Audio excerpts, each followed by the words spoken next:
Hello, everyone. It's wonderful to be here. Amazing audience, even more amazing speakers. It's so hard to go after three of you.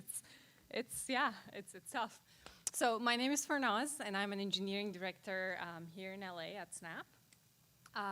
When I was talking to the organizers of this event the very first time, they said they're looking for storytelling around those sort of pivotal moments that help shape our lives. And I think, as you see, there are several moments like that. They all leave their marks. But at that moment, for me, what hit me was this experience I had that has helped shape my life, one of those events. And I think I'm just going to go with it. And I think Samantha talked about this as well. So the story goes back to my high school years when I was skiing. I had skied from very early ages. And, you go through those beautiful first few sessions where, you start with, like, I don't know what I'm doing, to I'm in control. Like, I think I've got it covered. And it feels amazing. It's fulfilling and fun. And obviously, future changes when you're learning anything new, right? The first set of changes come really fast, low-hanging fruits, and then it gets slower and slower. And that's fine, well understood. But when I got to high school, I think I was self-conscious enough to realize that, I'm not changing that much. I'm plateauing. So I went to this great instructor, and I asked him to start working with me. We had our first day together, and at the end of the day, he said, I think I know why you're not good, which, first, you don't say that. If you're an educator, you're a teacher, you're an instructor, just don't say that. Some of us are tough enough to, hang in there and keep plowing through. Some of us aren't. Luckily, I was one of those first groups of people. So he said, let's go. And there's a group of quote-unquote cool kids where we go and ski together at the end of the day for an hour. The problem is, one, I'm not a cool kid. Two, I don't hang out with cool kids. So immediately that was a red flag, but I figured I'll go with it. He knows why I'm not good. We went, and we hit this point where it was called, within the slopes, it was called the wall. Now, Game of Thrones wasn't released back then, but it was called the wall for very similar reasons. It was a vertical drop, snowy, icy, and I would not be hitting that part of the slope in my right mindset. It was just not a thing I do. It was not even scary, it was crazy. So we hit it, everybody's lining up sort of perpendicular to the drop, and they go one by one, a couple of them fall, not a big deal, and I'm the last one. And I stood up there, like imagine high school, like tough ages, right? And the group of cool kids is staring at you. And I can't remember how many minutes it was, but I think it was that gaze of the cool kids that got me to just go with it. And it was horrible. I had the worst fall I've ever had. My ski was in one place, the hat was in another, and there was snow in my ears.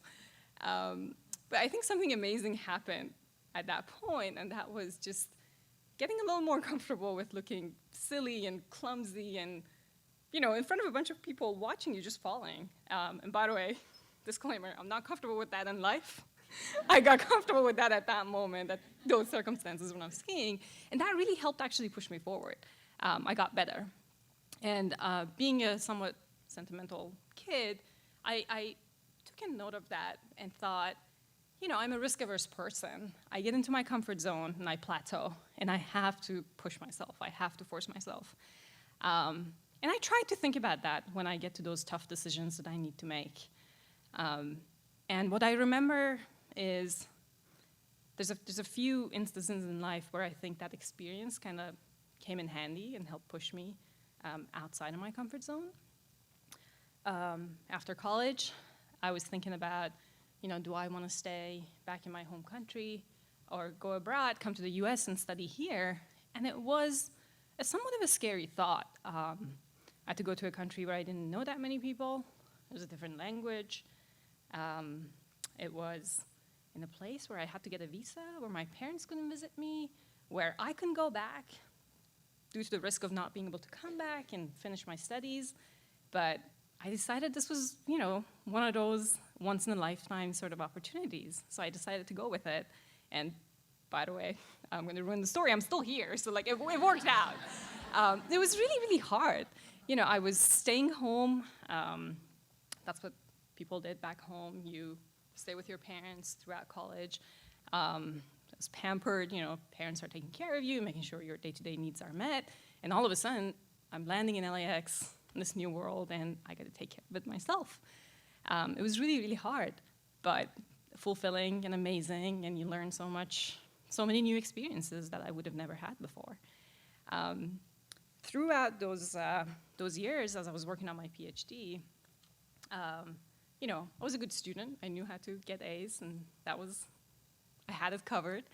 But after a couple of years in grad school, I started thinking that this is not for me. Getting my PhD, postdoc, academia, it's just not cutting it. And you might think, big deal, like this is what people do, quit, go do something else.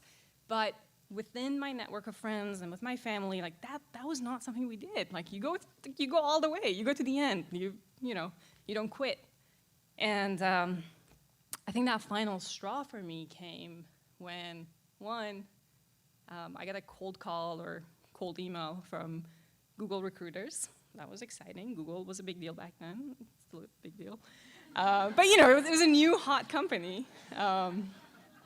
And I had a paper submitted to this most prestigious conference at the area I was studying.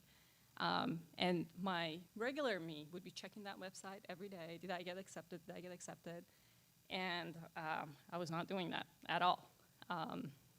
And I learned that my paper was accepted through a congratulations email from my advisor. And that was a really bad sign. Like I was not caring. And so, again, going back to hitting that wall, the perpendicular wall, worried about how I'm going to be judged. As I quit, I decided to jump and go and give it a try. And I put that PhD on hold. Again, ruining the story, it's still on hold. Didn't go back. I joined the industry, and it was amazing. It was humbling. I knew how to be a good student, but I didn't know how to work among a bunch of people who, for the most part, were smarter than me, better than me, more hardworking, more experienced, just better. But at the same time, it meant that at those pivotal years, the beginning of my career, I got to be surrounded by people who were better than me, and I got to learn from them. And I think that's huge. And within those years, I made sure that every 2-3 years when I was on the project and I was, going from the first few months of, I'm an idiot, I don't know what I'm doing, to I've got it covered. The moment I hit that point, the moment people were coming to me asking me questions, it was time to move on. Switch projects, do something new, get into that zone of not being comfortable, get into that zone of questioning whether you belong. I'm learning that that's a good area to be at. And finally, 2 years ago, I left that first company, joined Snap, and it was everything I thought it'd be.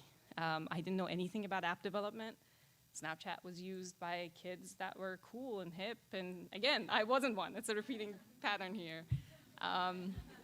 And I decided to join, and it was really, really hard to start the first 3 months, but